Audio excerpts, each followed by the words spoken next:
ആത്മാ Kottayam കാപ്പാസിറ്റി building training പരിപാടി വൈക്കത്ത് സംഘടിപ്പിച്ചു. നഗരസഭാ അധ്യക്ഷൻ അബ്ദുൽ സലാം റാവുത്തർ ഉദ്ഘാടനം ചെയ്തു. ATMA Kottayam capacity building training programme എന്ന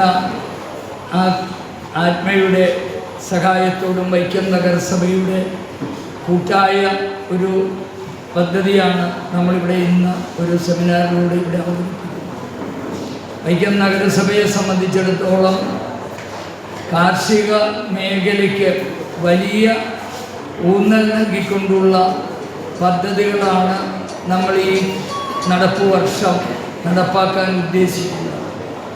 വൈസ് ചെയർപേഴ്സൺ സൗദാമിനി അഭിലാഷ് അധ്യക്ഷത വഹിച്ചു. കൃഷി അസിസ്റ്റന്റ് ഡയറക്ടർ വൈക്കം വിനുചന്ദ്ര ബോസ് പദ്ധതി വിശദീകരിച്ചു. സ്റ്റാൻഡിംഗ് കമ്മിറ്റി ചെയർപേഴ്സൺമാരായ Geetha Purushan, Sony Sunny, Girijakumari, D Ranjith Kumar, councillor MK Mahesh എന്നിവർ ആശംസകൾ അർപ്പിച്ച് സംസാരിച്ചു. വൈക്കം കൃഷിഭവൻ കൃഷി ഓഫീസർ ഇൻചാർജ് മെയ്സൺ മുരളി കൃതജ്ഞത പറഞ്ഞു.